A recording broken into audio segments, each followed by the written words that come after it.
tonight with the treacherous driving, multiple accidents across several states, a dangerous mix of snow, sleet, and freezing rain, cars and trucks colliding, many right off the roads from the Midwest right into the Northeast. And tonight, a new storm coming right behind us. The images tonight, an icy crash slowing traffic on I-70 to a crawl, one of dozens of accidents. This is the Kansas City area. In Painesville, Ohio, a car sliding off the road right up an embankment there. The storm reaching the Northeast, of course, plows clearing the snowy roads. This is Hamden, Connecticut. Many schools across the Northeast were closed for the day. De-icing planes during whiteout New Hampshire's Portsmouth International Airport. The system spawning an EF1 tornado as well. In Hart County, Kentucky, 95-mile-an-hour winds. And tonight, a new fast-moving storm will sweep across the country, hitting all over again. These images from Bellevue, Washington, where it started already, the accidents on the 405, and now headed east. Meteorologist Lee Goldberg has the timing for this when it hits the Midwest and the Northeast again. But first, Trevor Ault tonight with the images coming in now. Tonight, a treacherous mix of snow, sleet, and freezing rain, making for a white-knuckle drive home for millions. On the Pennsylvania Turnpike southeast of Pittsburgh, this tractor-trailer stranded, ice covering trees and weighing down power lines. Road crews have been working through the night here outside Philadelphia. The Pennsylvania Department of Transportation says they've had 400 trucks putting down salt just in this area. Crashes littering the Massachusetts Turnpike near Boston, and near Cumberland, Maine, cars on that critical artery I-95 at a standstill after multiple accidents. Overnight, at least 20 crashes on I-94 south of Milwaukee. This officer diving out of the way. You're safe in your car, open your window. Authorities shutting the interstate for hours. 2 officers hurt. And across the Chicago area, multiple multi-vehicle crashes. Cars into trees and fences. Even a fire truck had trouble on the icy roads. Pedestrians struggling to keep their footing. The storm system, a clash of cold Arctic air from the north and record warmth from the south that's spawning powerful thunderstorms. South of Louisville, Kentucky, a confirmed EF1 tornado with 95-mile-an-hour winds tearing up a farm in Hart County. And David, just as temperatures are starting to warm, now another storm system is moving in right behind this one. It's going to impact many of the same areas this weekend, David. All right, Trevor Ault, thank you. And on that point, Trevor, this new storm now on the way. Let's get right to Chief Meteorologist Lee Goldberg of WABC. Well, Lee, take us through it.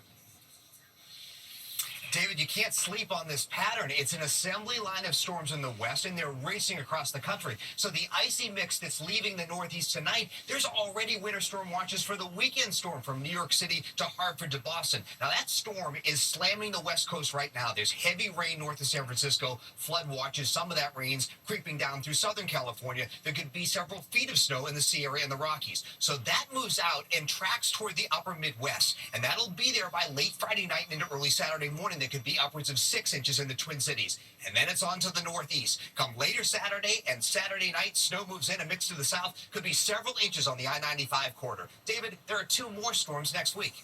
All right, we'll get to those next week. Lee Goldberg with us again tonight. Lee, thank you. In the meantime, we turn to the other news this Thursday night. We do have new reporting at this hour involving that Black Hawk helicopter, of course, involved in the horrific mid-air collision over the Potomac. The NTSB and FAA briefed lawmakers behind closed doors today, and the senator who, after that meeting, said that the Black Hawk helicopter was equipped with a key navigation safety tool, but that it was turned off. Here's Martha Raddatz tonight. Crews tonight lifting the mangled wreckage of that Army Black Hawk helicopter from the frigid Potomac River, 8 days after it collided into an American Airlines jet midair, leaving 67 people dead. The NTSB briefing lawmakers behind closed doors today, Senator Ted Cruz saying that helicopter had turned off a crucial safety system. This was a training mission, so there was no compelling national security reason for ADS-B to be turned off. The Black Hawk had a transponder, so it would appear on radar, but ADS-B out is significantly more accurate. That system, the Automatic Dependent Surveillance Broadcast, or ADS-B, tracks the location of aircraft by GPS, showing altitude and ground speed, as well as where other aircraft are around them. Experts say it's significantly more accurate than radar. If they've got VIPs on board, they'll turn their ADS-B off so people won't be able to tell where they are for security reasons. ADS-B on for regular training missions where security may not be as necessary.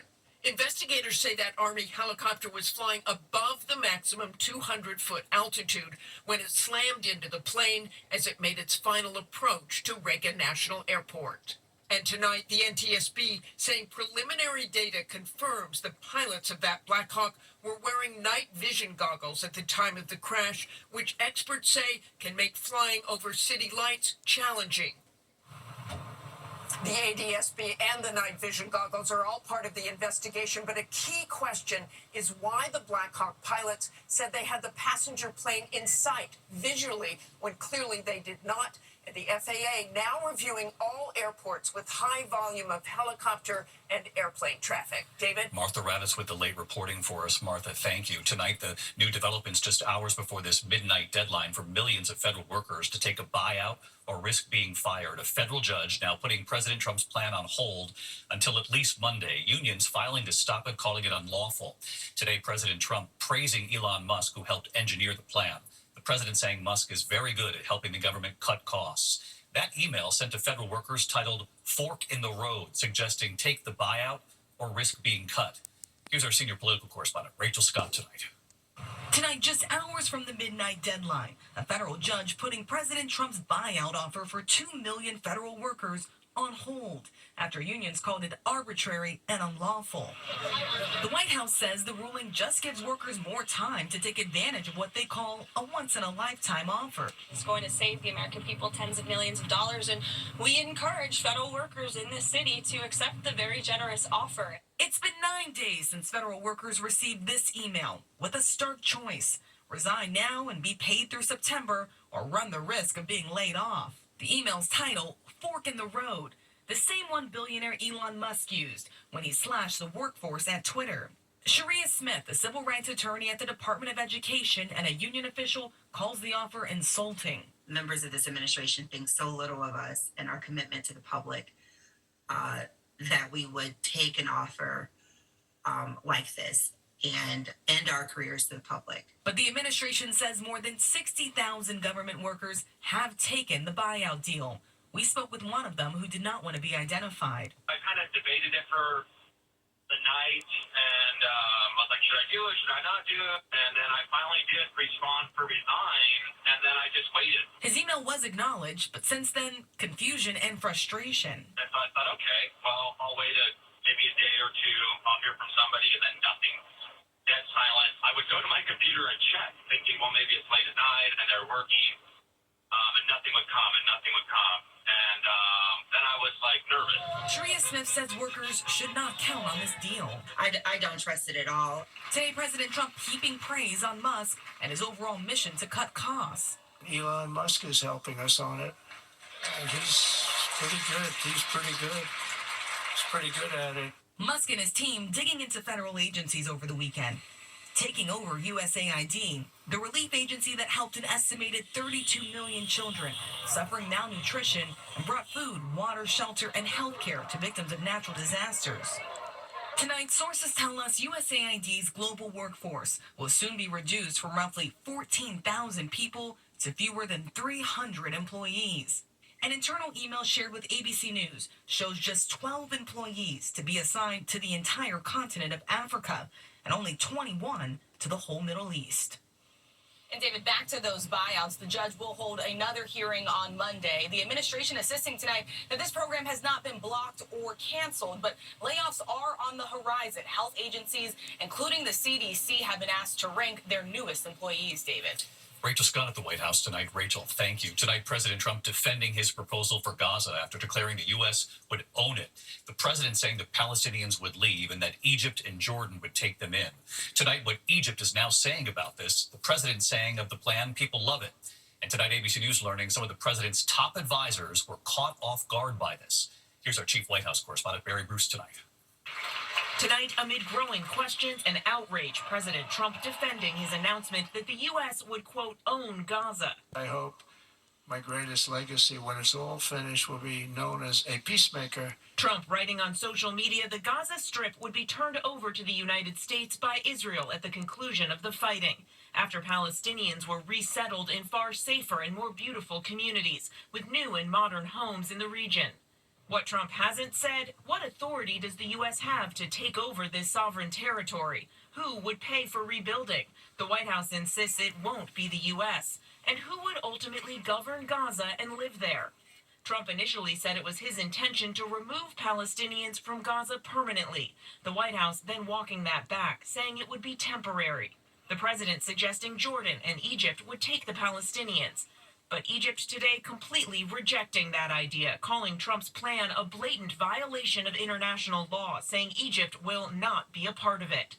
The former real estate developer adamant that he can turn Gaza into one of the greatest and most spectacular developments of its kind on Earth, without the U.S. military getting involved, declaring no soldiers by the U.S. would be needed. Making the rounds on Capitol Hill, Israeli Prime Minister Benjamin Netanyahu backing Trump's plan, which he's called the first good idea he's heard. Mr. Netanyahu, do you think the U.S. is needed in Gaza? Are we in? No. The president suggested the plan was long in the works. Everybody I've spoken to loves the idea of the United States owning that piece of land. But tonight we've learned many of his top advisors were caught off guard. Officials at the Pentagon unaware. Some of the president's top allies on the Hill blindsided. Well, obviously, Gaza's not ours. It's sovereign. It's part of another country, right? And all that needs to be worked out. David, the president is leaning into this plan, but his administration is still struggling to explain how this would actually work. And by all accounts, this was not well briefed to officials at the Defense Department or here at the White House, leaving them scrambling to respond. David. Mary Bruce with us again tonight. Mary, thank you. We turn now to a deadly plane crash